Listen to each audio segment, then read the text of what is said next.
Hoje eu quero falar para vocês sobre um assunto que o título é Apologética no cumprimento da missão. Leandro, que palavrão é esse? Vou lhe ajudar a entender. A palavra apologética, no grego bíblico, ela significa defesa.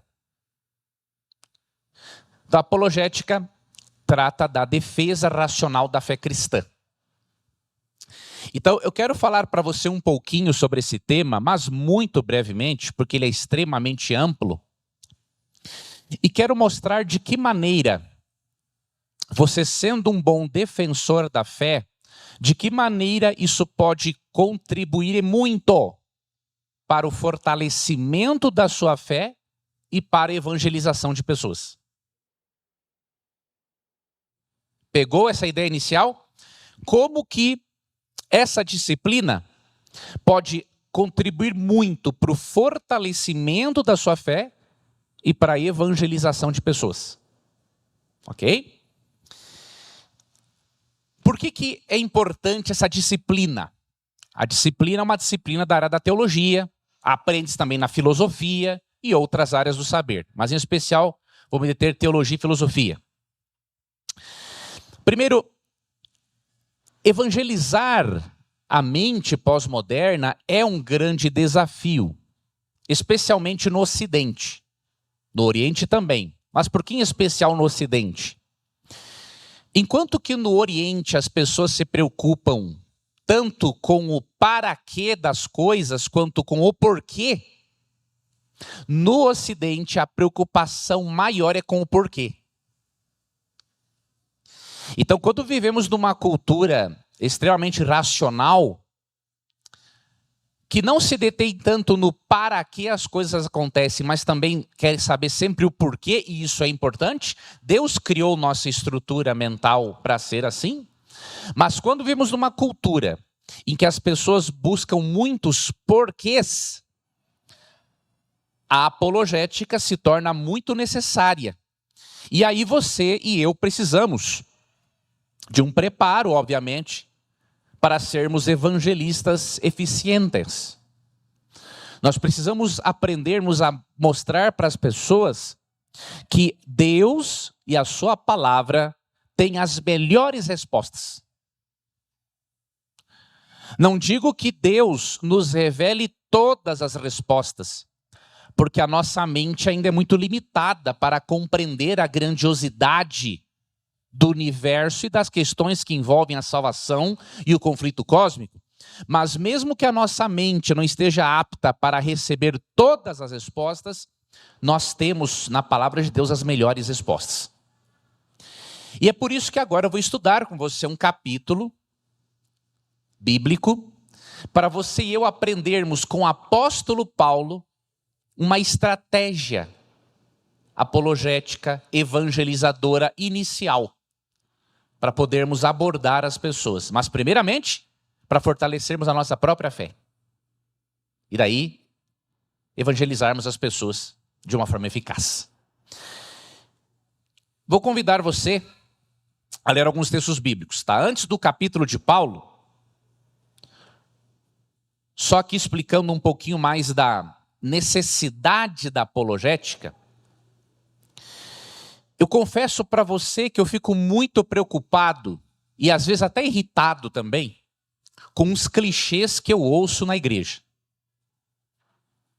Eu estou para escrever um livro sobre esses clichês. Um livreto. E se há um clichê que me preocupa e até me irrita profundamente, é esse clichê que diz o seguinte: a igreja não precisa de advogado, precisa de testemunhas. Eu vou te mostrar que não tem coisa mais ridícula do que isso, quando você estuda a Bíblia. Não existe, quando você é uma testemunha de Jesus Cristo, vai haver um momento em que você vai ter que ser um advogado da fé de Jesus Cristo. Não tem como. O que você me diz de Estevão? Estevão, que foi obviamente condenado à morte, foi apedrejado. Estevão fez um discurso, uma defesa racional da fé cristã, com base no Antigo Testamento, que o discurso dele foi tão poderoso que ninguém pôde resistir. E esse discurso foi tão eficaz que mesmo que ele tenha sido apedrejado, pessoas foram impactadas. E esse discurso está registrado em Atos capítulo 7. Há momentos em que a testemunha de Jesus tem que atuar como uma espécie de advogado. A não ser que você diga que o que Estevão fez foi uma perda de tempo. E os apologistas cristãos ao longo dos séculos, que nos deixaram uma base sólida, doutrinária, bíblica e filosófica para lidarmos com as heresias. Você quer ver como essa ideia de que Jesus precisa de testemunho e não de advogado é uma coisa ridícula? Vamos ler aqui um texto clássico da apologética cristã, para você ver como alguns clichês que são, entre aspas, bonitinhos, são bem heréticos também. 1 Pedro 3,15. Vamos ler 1 Pedro 3,15? Eu aqui vou ler na King James atualizada. Então aí você vai perceber uma pequena diferença, mas você vai ver que a ideia é a mesma. 1 Pedro 3,15. Antes, reverenciai a Cristo como Senhor em vosso coração, estando sempre preparados para responder. Responder aqui no grego é oferecer uma apologia. Oferecer uma resposta, né? Óbvio. A qualquer pessoa que vos questionar quanto à esperança que há em vós. Considerando o que Estevão fez, de usar o Antigo Testamento para provar que Cristo era o Messias, de forma racional, e considerando que os cristãos são convidados para responderem, darem uma apologia, darem uma resposta a qualquer pessoa que questionar a sua esperança, tem fundamento esse clichê de que o cristão, de que a igreja não precisa de advogado, mas precisa só de testemunho? Pelo amor de Deus. Não consigo entender como é que no nosso meio surgem essas coisas. Sendo que nós temos a palavra de Deus para nos guiar e nos orientar e nos prevenir desses clichês absurdos. Eu vou dar uma dica para você, meu irmão. Você tem que parar de seguir qualquer pessoa nas redes sociais só porque ela fala bonito. O diabo também fala muito bonito. 2 Coríntios 11, 14 e 15, diz que ele se transforma em anjo de luz e os agentes dele em ministros de justiça. Cuidado. Cuidado com a retórica. Ela é importante, mas não se deixe convencer pela retórica se ela não tiver como base as verdades da palavra de Deus. A apologética na palavra de Deus ela é uma necessidade muito grande. Por quê? Primeiro, porque em Mateus 24, 24, Jesus disse que surgiriam muitos falsos profetas. Eu lhe pergunto, se um falso profeta traz uma heresia que confunde a mente das pessoas, eu vou ficar caladinho, dando um bom testemunhozinho, eu vou dar um testemunho, não vou falar nada, porque isso já vai ser suficiente. É como disse alguém, para que os maus prosperem, basta que os bons fiquem calados, não façam nada. Que coisa absurda isso. Lembre-se que num jardim, como disse Francis Nichol, né? No livro, quando eu li o livro Resposta a Objeções, num jardim, você tem que lidar com as flores, mas você vai ter que lidar com a lagarta também. Se você não lidar com a lagarta, ela vai destruir o seu jardim. Então, da mesma forma, os erros doutrinários, as heresias, os falsos ensinos, esses falsos clichês, se não receberem as devidas respostas na palavra de Deus, vai liquidar com as flores de Jesus o jardim. A advertência de Cristo contra os falsos profetas é uma demonstração clara de que nós não devemos ficar calados diante do erro, diante da heresia.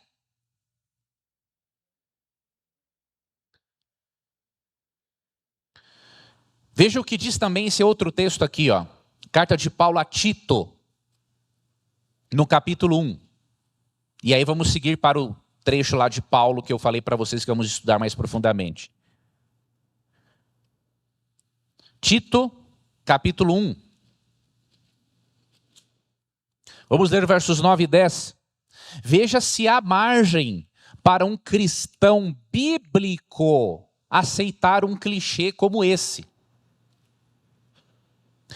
E apegue-se firmemente à fiel palavra, da forma como foi ministrada, a fim de que seja capaz tanto de encorajar os crentes na sã doutrina. Quando alguém fala assim, ó, o que importa é Cristo e não as doutrinas, fuja desse progressista com a mente corrompida.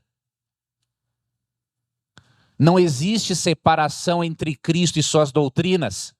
Tudo é a mesma coisa.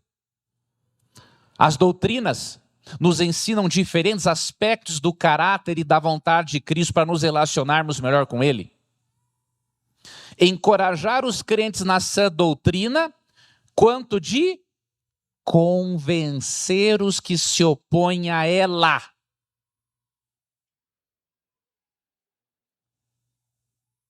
Porquanto há muitos insubmissos, que não passam de tagarelas e ludibriadores, principalmente os do grupo da circuncisão, que eram os que defendiam ali a salvação pelas obras e tudo mais. Então você percebe, a recomendação de Paulo a Tito é que ele encorajasse os crentes nessa doutrina e que também convencessem os que opõem a sã doutrina, na esperança de que eles venham a se arrepender. Então isso aqui é um evangelismo completo. Não adianta você falar só que Jesus salva para o indivíduo, por exemplo, que não crê na divindade de Jesus. Como que vai fazer sentido o plano de salvação para ele? Não adianta você falar no batismo com o Espírito Santo para o indivíduo que não crê que ele é um ser pessoal. Não adianta. Então você tem que estar preparado para ensinar toda a verdade, como diz Mateus 28, 20, e dar as devidas respostas para ajudar a pessoa a voltar para a verdade. Um outro texto que eu quero ler com você é Judas, versos 13 e 4.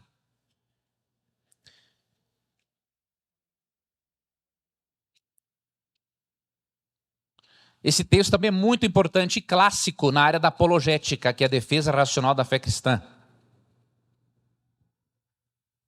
Judas 3 e 4, preste atenção. Amados, enquanto me preparava com grande expectativa para vos escrever acerca da salvação que compartilhamos, senti que era necessário, antes de tudo, encorajar-vos a batalhar. Uma testemunha passiva, ela batalha? Não. Uma testemunha ativa. Antes de tudo, encorajar-vos a batalhar dedicadamente pela fé confiada aos santos de uma vez por todas. Analisa primeiro essa parte comigo, ó. Depois vamos para o verso seguinte. Judas preferia escrever a eles sobre a salvação. Não tem melhor tema para se pregar, para se estudar do que a doutrina da salvação e tudo aquilo relacionado a ela. Só que Judas percebeu que quando há uma heresia no meio, não adianta falar que Jesus salva. Eu tenho que ir além. Eu tenho que refutar a heresia, porque se eu ensinar que Jesus salva e não refutar a heresia, o diabo bagunça a mente da pessoa e atrapalha a pessoa de compreender a doutrina da salvação que eu tenho que ensinar para ela. Isso é evidente, é lógico. Não era nem para se pregar sobre isso, mas tem que pregar, porque aí está rodando um monte de bobagem pela internet. E aí ele fala, mas antes, eu queria escrever para você sobre salvação, mas veja, eu senti que era necessário, antes de tudo, encorajar vocês a batalhar dedicadamente pela fé. E aí no verso 4 ele explica o porquê. Porquanto certos indivíduos, cuja condenação já estava sentenciada há muito tempo, ou seja, não vamos salvar todo mundo, meus irmãos. Nós vamos pregar e evangelizar, hereges vão se converter, mas tem muitos que já vão para o lago de fogo mesmo. Como disse uma vez o doutor Alberto Tio, o inferno precisa de combustível para queimar, não temos o que fazer. Ok? Infiltraram-se em vossa congregação com toda espécie de falsidades. Essas pessoas são ímpias e adulteraram a graça de nosso Deus em libertinagem e negam Jesus Cristo, nosso único soberano e Senhor. Judas estava lidando com um problema sério naqueles dias, doutrinário em relação à pessoa de Cristo. Então o que ele disse? Eu queria pregar sobre salvação, mas não vai adiantar. Se eu falar sobre salvação e não refutar o erro que está no meio de vocês, o que eu falar sobre salvação vai ser perda de tempo. Então, sejam sinceros, irmãos. Esse clichê de que a igreja precisa de testemunhas e não de advogado tem fundamento? Não tem fundamento nenhum. É óbvio que tudo tem um momento. Tem momento que o seu testemunho pessoal, e não há dúvida, um comportamento fala mais do que 1000 palavras ou muitos sermões pregados. Mas tem um momento em que você vai ter que ser uma testemunha não passiva, mas bem ativa. É por isso que 1 Pedro 3,15 diz: para você estar preparado para responder a cada um que pedir razão da esperança que há em você. Então tira da sua mente esse clichê. Tira isso, porque isso vai atrapalhar o fortalecimento da sua fé e a sua capacidade de evangelização. Vamos agora analisarmos então o capítulo em que Paulo nos oferece uma estratégia de apologética e de evangelização. Abra sua Bíblia em Atos 16, ou melhor, Atos 17.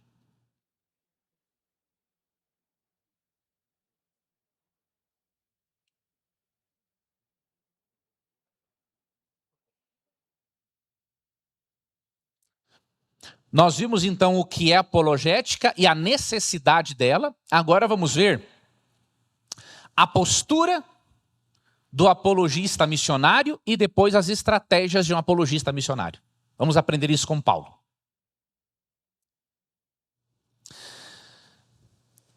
A postura de um apologista missionário resume-se em amor e ousadia. Amor e ousadia. Vamos ler aqui Atos 17, 16 primeiramente. Você vai ver aqui no relato que Lucas fez desta passagem de Paulo por Atenas, você vai ver amor e ousadia. Ok? Enquanto Paulo esperava por seus companheiros em Atenas, ficou profundamente indignado ao perceber que a cidade tinha ídolos por toda a parte.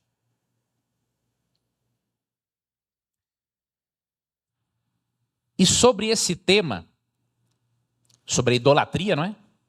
Dissertava na sinagoga entre os judeus e os gentios obedientes a Deus. bem como na praça principal diariamente a todos aqueles que ali estivessem. Em primeiro lugar, Paulo viu uma idolatria absurda na cidade. Um escritor antigo brincou uma vez dizendo que em Atenas tinha mais deuses do que pessoas. De tantos deuses, de tanta idolatria naquele lugar. Paulo ficou o quê? Revoltado com aquilo, natural. Você pode sentir revolta sim pelo erro. Só que Paulo não foi um camarada passivo.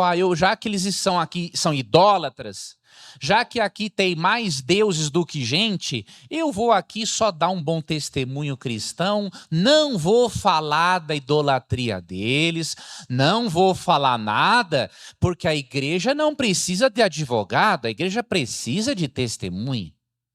Ainda bem que Paulo não agiu dessa maneira frouxa de ser um evangelista, né? Pelo contrário, o apóstolo Paulo diz que ele dissertava na sinagoga entre os judeus, entre os não-judeus, diariamente.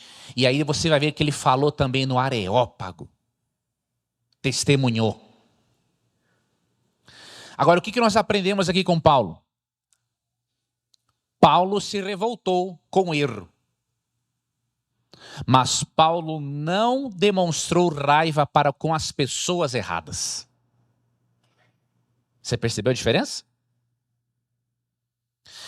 Se Paulo demonstra raiva para com as pessoas que estão erradas, ele criaria uma barreira no coração dessas pessoas. Porque quem gosta de ser criticado? Levante a mão aqui se alguém gosta de ser criticado. Ninguém gosta. Então o que Paulo fez? Ele administrou aquela raiva que ele sentiu pela idolatria predominante na cidade. E de uma forma sábia. Olha o que Paulo fez. Paulo esteve no Areópago. E ao invés de simplesmente chegar, porque ser um apologista cristão não é desculpa para ser mal educado, tá, amigos? Tem uns apologistas aí de outras igrejas, que eu não vou falar o nome deles para não dar ibope. Os indivíduos acham que fazer apologia é ficar brigando com os outros e sendo mal educado com os outros. Não, isso não é ser apologista. Isso é ser ímpio. Até 1 Pedro 3,16 fala, não é? Eu li o verso 15 com você, mas o 16 fala que nós devemos dar respostas sobre a nossa fé com mansidão. Então, defender a fé não é ser um briguento, não é ser um mal educado, tá? Não é isso.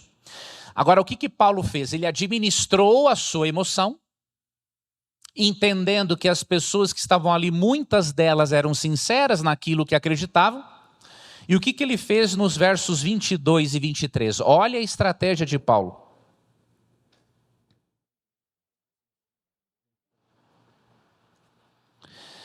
Sendo assim, Paulo levantou-se no meio da reunião do Areópago e discursou: caros atenienses, percebo que sob todos os aspectos sois muitíssimo religiosos. Pois caminhando pela cidade, observei cautelosamente seus objetos de adoração. E encontrei até um altar com a seguinte inscrição: ao Deus desconhecido. Ora, pois é exatamente este a quem cultuais em vossa ignorância que eu passo a vos apresentar. Presta atenção no que Paulo fez aqui.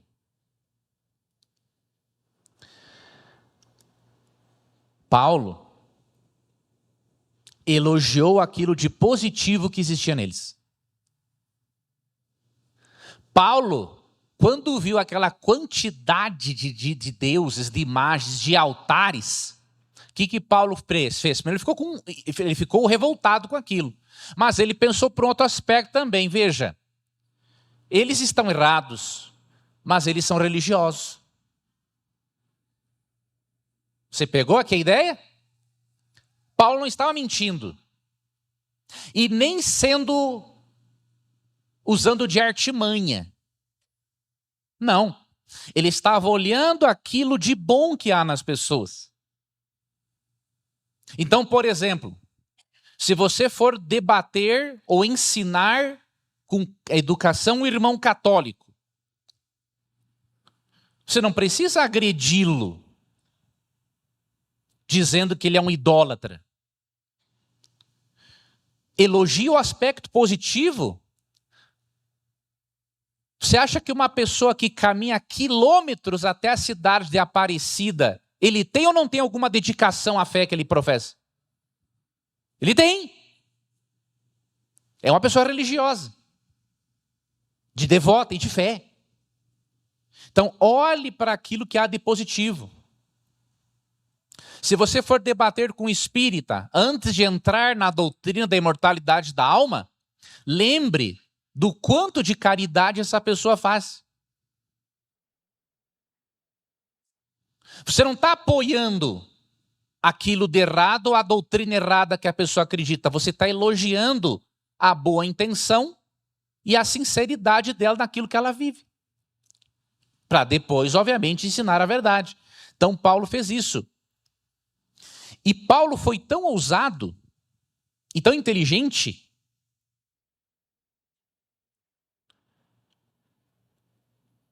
que ele usou até mesmo uma inscrição de um altar pagão para criar uma ponte entre a religiosidade deles e a verdadeira religião da Bíblia. Olha o que diz aqui no verso 23. Ele pegou a inscrição, que era uma homenagem ao Deus desconhecido, e aí ele diz o seguinte: olha, exatamente a este a quem cultuais, que eu vos passo a apresentar. Ou seja, vocês escreveram aqui ao Deus desconhecido, pois eu vou apresentar para vocês esse Deus desconhecido que vocês cultuam e que eu também adoro. Só que eu adoro o jeito certo. Então olha a estratégia. Dos versos 18 a 21, que eu não vou ler agora, a primeira coisa que Paulo faz aqui é chamar a atenção, né? E aí, dos versos 23 a 27, você vai ver que Paulo cria a ponte. Ele pega uma inscrição de um altar pagão e agora ele vai pegar essa inscrição e vai levar as pessoas para Jesus Cristo. Quer ver? Olha aqui, ó. Verso 24. Falando do Deus desconhecido, né? O Deus que criou o universo e tudo o que nele existe é o Senhor dos céus e da terra e não habita em santuários produzidos por mãos humanas. Ele está dizendo o seguinte: olha, Deus, esse Deus desconhecido que eu anuncio para vocês, ele não está aqui nesses santuários, nessas imagens de vocês. Ele já está falando aqui contra a idolatria, mas com sabedoria, calma, bom senso. Ele também não é servido pelas mãos dos homens, como se precisasse de algo, porquanto ele mesmo concede a todos a vida, o fôlego e supre todas as nossas demais necessidades. De um só homem fez Deus todas as raças humanas, a fim de que povoassem a terra. Aqui ele está mostrando a origem comum de todos no mesmo Criador, a fim de que povoassem a terra, havendo determinado previamente as épocas e os lugares exatos onde deveriam habitar. Deus assim procedeu para que a humanidade o buscasse e provavelmente, como que tateando, o pudesse encontrar, ainda que de fato não esteja diante de cada um de nós. Então ele vai levando aqui, ele vai conduzindo a pessoa, e depois você vê mais para frente, ele vai aqui apresentando, ele pega a inscrição do altar pagão, cria uma ponte entre eles, entre o Deus, aquela inscrição e o Deus bíblico, explica para eles a origem comum da humanidade, mostra que qualquer pessoa pode encontrá-lo se o buscar do jeito certo. E no verso 28, vemos uma outra estratégia de Paulo. Ele usa a linguagem que eles entendem. Pois nele vivemos, nos movimentamos e existimos, como declara alguns de vossos poetas, porquanto deles também somos descendentes.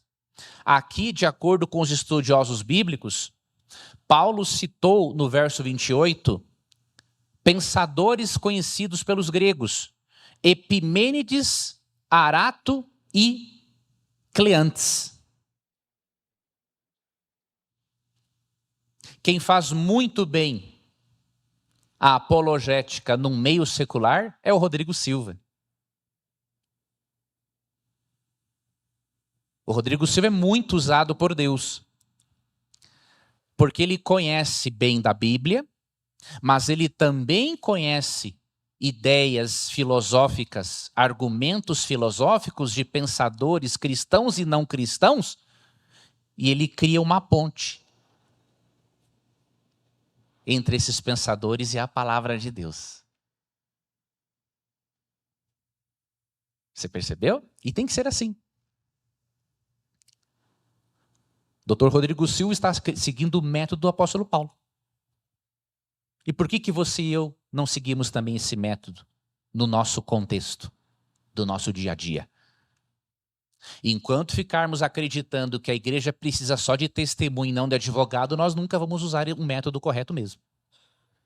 Temos que mudar isso. Não é? Agora, olha que interessante. Quando ele usa esses pensadores gregos, ele não está concordando com eles em relação à idolatria. Ele usa os pensadores para poder mostrar, criar uma ponte e mostrar que aquilo que ele vai apresentar é algo muito superior a qualquer deus ou divindade já ensinada ali a eles. E aí, no verso 29 e 30 ele continua: portanto, considerando que somos geração de Deus, não devemos acreditar que a divindade possa ser semelhante a uma imagem de ouro, prata ou pedra, esculpida pela arte e idealização humana. Em épocas passadas, Deus não levou em conta essa falta de sabedoria, mas agora ordena que todas as pessoas em todos os lugares cheguem ao arrependimento. Então você percebe? Paulo desperta a atenção, cria uma ponte entre a crença deles e o Deus verdadeiro, usando a inscrição do altar pagão, usa a linguagem e pensadores deles para ilustrar a verdade que iria apresentar e chama-os ao arrependimento. Olha esse evangelho corrompido por aí, progressista. Ah, Deus te ajeita do jeito que você é. Ele te ajeita do jeito que você é, mas para tornar você melhor do que você já é. Não existe mensagem de arrependimento nesse falso evangelho pregado por alguns aí. E eu espero que ninguém aqui seja enganado por essa coisa horrorosa, por essa distorção da verdade bíblica. Deus nos aceita, irmãos, como somos, mas o arrependimento é necessário. Faz parte do processo de conversão, não é?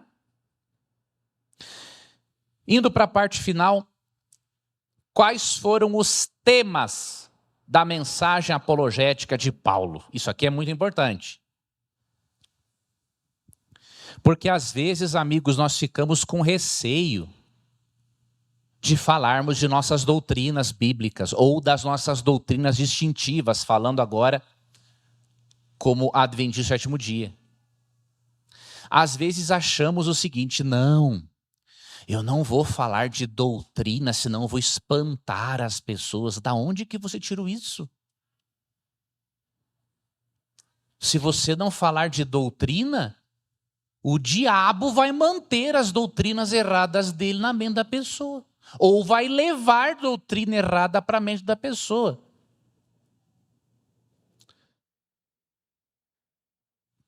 Primeiro tema que Paulo abordou: dos versos 18 ao 21, Jesus e a doutrina da ressurreição.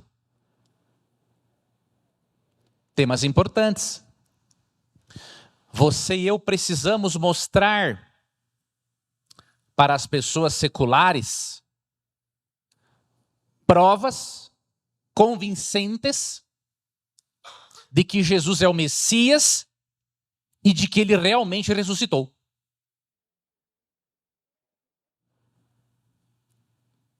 Jesus como Messias, Jesus como sumo sacerdote do céu, que acumula a função, que é tanto nosso intercessor quanto faz parte do processo judicial, nós temos que apresentar isso para as pessoas.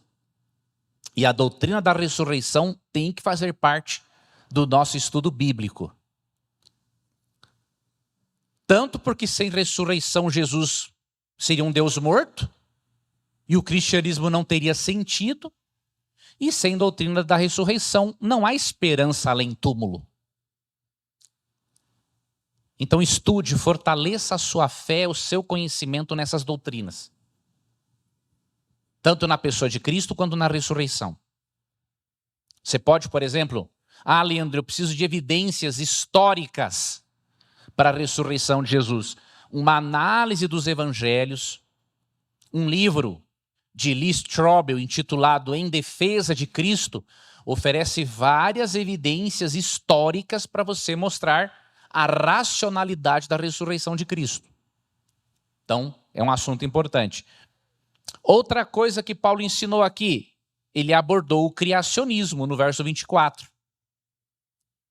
Ele fala assim: o Deus que o criou o universo e tudo o que nele existe é o Senhor dos céus e da terra. Isso aqui é muito parecido com Êxodo 20, verso 11, onde dá razão para se guardar o sábado, não é? Porque em 6 dias fez o Senhor o céu, a terra, o mar e as fontes das águas. Então, ensinar sobre o criacionismo e mostrar a importância do sábado para preservar na mente das pessoas a ideia de um Deus criador também se constitui num tema importantíssimo para uma evangelização eficaz. E terceiro aspecto que Paulo abordou está no verso 31. Porque determinou um dia em que julgará o mundo com o rigor de sua justiça, por meio do homem que para isso estabeleceu. E quanto a isso, ele deu provas a todos ao ressuscitá-lo dentre os mortos. Paulo falou também da doutrina do juízo final. Só nesse discurso com os gregos aqui, Paulo fala de Cristo e da ressurreição. Paulo refuta a idolatria. Paulo menciona algo do criacionismo, juízo final e leva pessoas ao arrependimento. E quais foram os resultados da apologética de Paulo? Versos 32 a 40, e aqui nós finalizamos. Esses resultados serão os mesmos da nossa evangelização, do nosso testemunho pessoal. E você tem que estar preparado para qualquer um desses resultados aqui. Entretanto, alguns deles, assim que ouviram falar sobre a ressurreição dos mortos, começaram a dizer zombarias, e outros ainda exclamavam: sobre esse assunto te daremos ouvidos numa outra oportunidade. Depois dessas palavras, Paulo se retirou do meio deles. Primeiro resultado da apologética de Paulo: zombaram do que ele ensinou. Você vai encontrar na internet muito escarnecedor. Você não tem ideia do quanto de comentários absurdos eu recebo nas minhas redes sociais. Pessoas escarnecendo de tal forma que chegam a dizer palavrões. Só que aqui diz que Paulo, quando escarneceram, quando zombaram dele, o que ele fez? Sabe por quê, amigos? Porque se nós ficarmos brigando, nós vamos pecar também. Há vários anos atrás, eu entrava em certas discussões. Mas depois eu parei, sabe por quê? com o tolo não vale a pena você discutir. Porque ele é tolo. E a Bíblia diz isso, você sabia?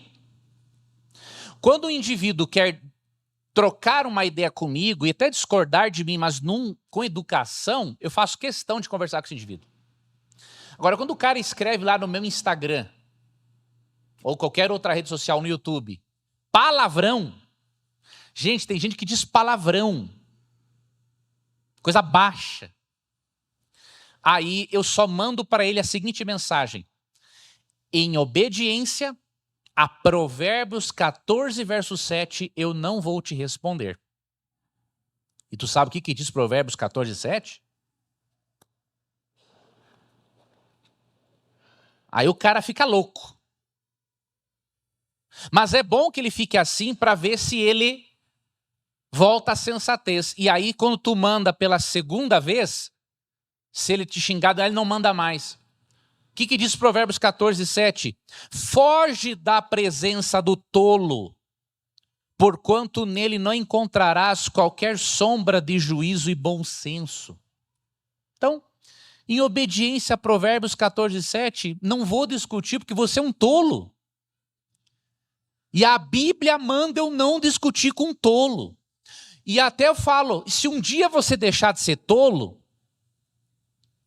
estarei aqui à disposição para nós trocarmos uma ideia, aprendermos e crescermos juntos. Por isso que Paulo saiu do meio deles, não vale a pena. Só que esse não foi o único resultado do evangelismo de Paulo. Porque às vezes pode pensar, então Paulo fracassou nessa estratégia apologética? Não. Verso 34. Aconteceu, porém, que alguns homens se juntaram a Paulo e creram. Entre eles estava Dionísio, membro do conselho do Areópago, um homem influente, e uma mulher chamada Dâmaris, e com eles algumas outras pessoas. O que nós aprendemos aqui dos resultados da apologética cristã? Muitos rejeitam a mensagem, mas há também quem aceita e se converte. O que diz Jesus? Muitos são chamados, mas poucos escolhidos. Então o seu trabalho no Senhor nunca vai ser vão.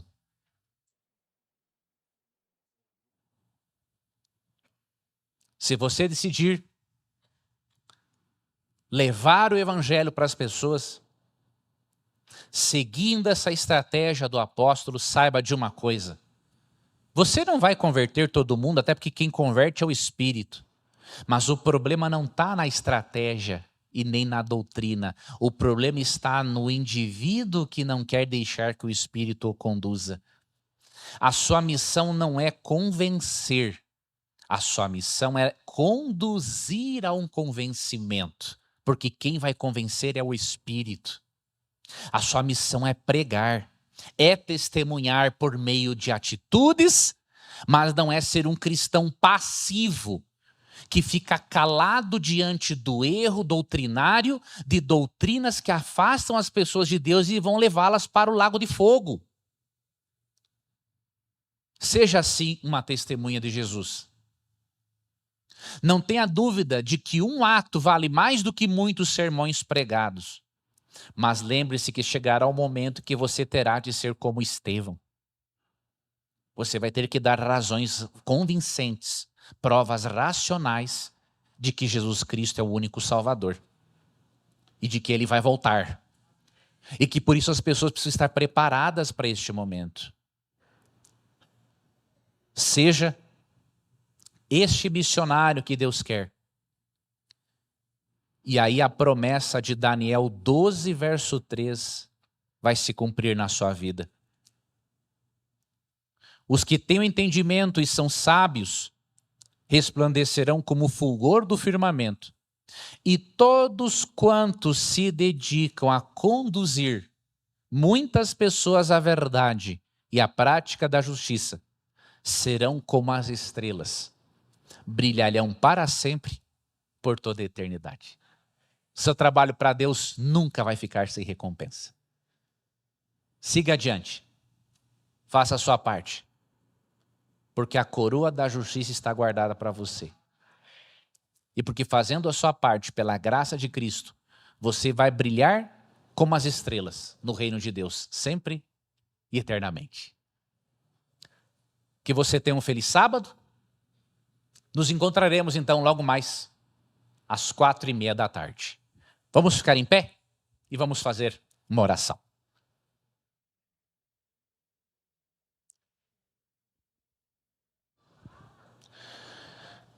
Nosso Deus,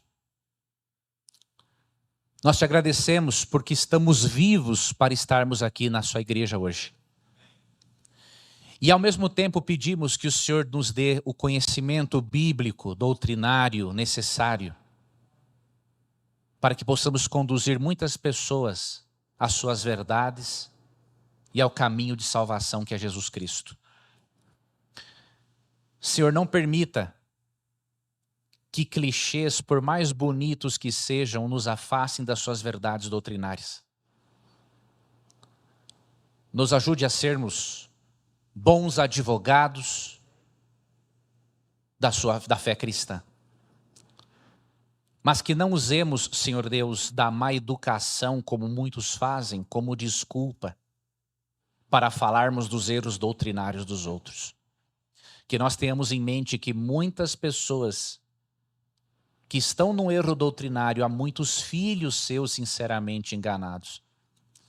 E que o Senhor vai cumprir a sua promessa de João 10,16, de reunir todas essas ovelhas num único aprisco para que todos estejam sob a guarda de um único pastor. Que nós sejamos, Senhor Deus, pessoas amáveis, sábias, mas ao mesmo tempo firmes contra o erro doutrinário. Mas que por meio do nosso testemunho nós possamos mostrar para as pessoas a racionalidade da fé cristã. E o quão bom é, e o quanto significado a nossa vida adquire quando conhecemos a Jesus Cristo. Livra-nos, Senhor Deus, de argumentos humanos, nos protege contra argumentos também satânicos e nos dê o discernimento para refutarmos o erro com amor, com bondade, com sabedoria, assim como fez o apóstolo Paulo entre os gregos. Pedimos e agradecemos em nome de Jesus. Amém.